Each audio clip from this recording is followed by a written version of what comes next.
आखा भलवान जी तुसीं मैनूं याद कीता याद तो तैनूं असीं हर वेले करने आखिया। बिस्मिल्लाहिर्रहमानिर्रहीम अस्सलामुअलैकुम वरहमतुल्लाहि वबरकातुह। जी नाज़रीन, अज दे असीं व्लॉग दे विच तुहानूं दस्सांगे अदाकार सुल्तान राही साहब दी आ तुसीं तस्वीर दे विच वेखिया होना खब्बे हत्थ दी चीची दे नाल दी जिहड़ी उंगली आ ओह टेढ़ी आ, सीधी नहीं हुंदी। वो क्यों टेढ़ी आ, सीधी क्यों नहीं हुंदी, उसकी सारी तफसीलात इस वीडियो दे विच मैं दसांगा कि वो किहड़ी फिल्म सी और किहड़ी फिल्म की शूटिंग करदे होया ये उंगल टेढ़ी हुई।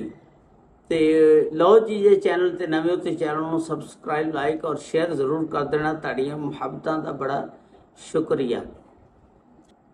अदाकार सुल्तान राही साहब पाकिस्तान फिल्म इंडस्ट्री के बहुत बड़े अदाकार से, तुहानूं पता वो मौत तो नहीं सी डरदे हुंदे।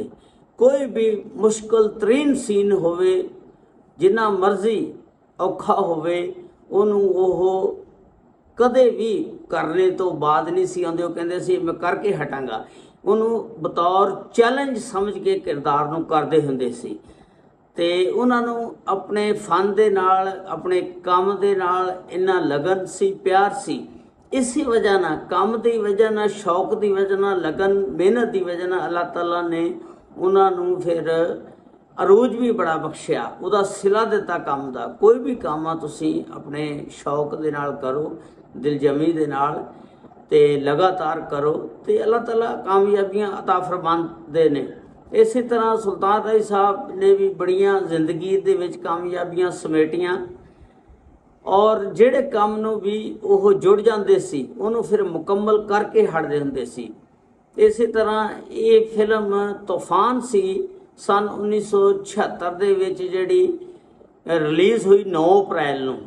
ਇਹ जिस वेले इस फिल्म की शूटिंग करनी सी, इस फिल्म की स्टोरी जिहड़ी लिखी आ नासिर अदीब साहब ने लिखी आ। नासिर अदीब साहब भी बहुत बड़े राइटर सी ते और इस फिल्म के डायरैक्टर जिहड़े सी ओह अपने हसन अस्करी साहब सी।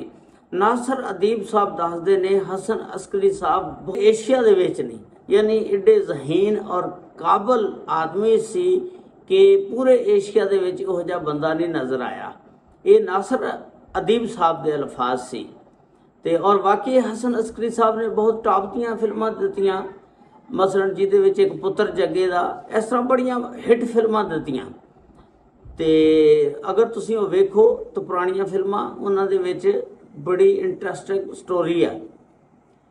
और ये फिल्म जिहड़ी सी तूफान, इहदा सीन जिस वेले इस तरह करना सी कि रेल की पटड़ी ते करना सी ते सुल्तान राही साहब नूं हसन अस्करी साहब ने इस सीन सुनाया, दस्या, नाल ही सारे फिल्मी यूनिट खड़ा सी। यूनिट दे विच जिहड़ा कैमरामैन सी वो कहंदा नहीं जी मैं नहीं ये सीन नूं फिल्मा सकदा, क्योंकि मैनूं डर आ कि गड्डी दे थल्ले ना आ जा ते मेरी इनकारी है, क्योंकि साढ़े छोटे छोटे बच्चे हैं, कोई यतीम ना हो जाए, इस वास्ते सीन बहुत मुश्किल है, मैं नहीं करना। होरां नूं भी पुछया ते सुल्तान राही साहब नूं पुछया, उन्हें कहा जी ये सुल्तान राही साहब ने कहा कि ये सीन मैं लाजमी करांगा, इन्हें मुकम्मल करांगा।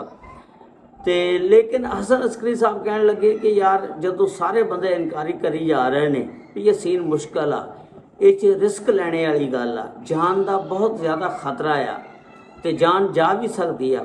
हसन अस्करी साहब भी यही चाहते सी कि इस सीन मैं सुल्तान राही साहब को ना ही करावां, इस सीन नूं फिल्म दे विचों कट ही कर दें या किते साइड ते जाके कर लईए ट्रेन तो अलहदा।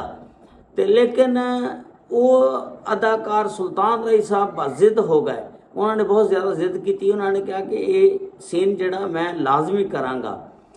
ते सुल्तान राही साहब की जिद की वजह ना फिर यह सीन फिल्माया गया। कैमरामैन ने कहा कि मैनू पहला तुसी गड्डी दे नाल ट्रेन दे नाल बन दिओ, फिर मैं कैमरा फड़ के ये इन्हां दे उत्ते फिल्मावांगा सीन।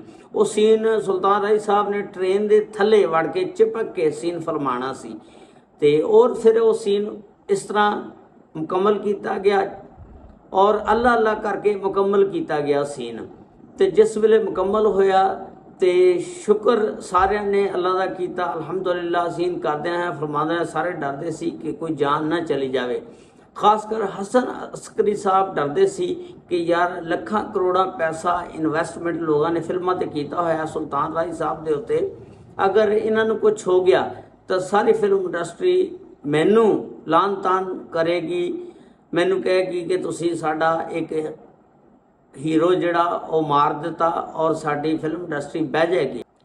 ਇਸ ਤਰ੍ਹਾਂ ਅੱਲਾ ਅੱਲਾ ਕਰਕੇ ਸੀਨ ਫਿਰ ਮੁਕੰਮਲ ਹੋਇਆ ਤੇ ਜਿਸ ਵੇਲੇ ਸੁਲਤਾਨ ਰਾਏ ਸਾਹਿਬ ਬਾਹਰ ਨਿਕਲੇ ਨੇ ਵੇਖਿਆ ਉਹਨਾਂ ਦੀ ਉਂਗਲੀ ਜਿਹੜੀ ਆ ਉਹ ਕੱਟ ਚੁੱਕੀ ਸੀ, ਟੁੱਟ ਚੁੱਕੀ ਸੀ ਤੇ ਉਹਨਾਂ ਨੇ ਉਹਦਾ ਉਂਗਲੀ ਦਾ ਬਾਹਰ ਕੱਢਿਆ, ਦੇਖਿਆ, ਫਿਰ ਉਹਨੂੰ ਹਸਪਤਾਲ ਲੈ ਕੇ ਉਹਦਾ ਆਪਰੇਸ਼ਨ ਕਰਾਇਆ। ਉਸ ਤੋਂ ਬਾਅਦ ਫਿਰ ਉਹਦਾ ਜਿਹੜਾ ਜੋੜ ਸੀ ਨਾ ਉਹ ਸਿੱਧਾ ਨਹੀਂ ਲੱਗਿਆ ਤੇ ਜਿਹਦੀ ਵਜ੍ਹਾ ਨਾਲ ਉਹ ਉਂਗਲੀ ਹਜੇ ਤੱਕ ਟੇਢੀ ਆ। ਤੁਸੀਂ ਵੇਖਿਆ ਹੋਣਾ ਉਹਨਾਂ ਦੀ ਉਂਗਲੀ ਟੇਢੀ ਹੈ ਜਿਹੜੀ ਉਹ ਸਿੱਧੀ ਨਹੀਂ ਹੁੰਦੀ ਹੈਗੀ ਤੇ ਉਹ ਸਿਰਫ ਉਹਦੀ ਜੋੜ ਸਹੀ ਨਹੀਂ ਲੱਗਿਆ ਆਪਰੇਸ਼ਨ ਦੇ ਦੌਰਾਨ, ਇਸ ਵਜ੍ਹਾ ਨਾਲ ਇਹ ਟੇਢੀ ਹੋਈ।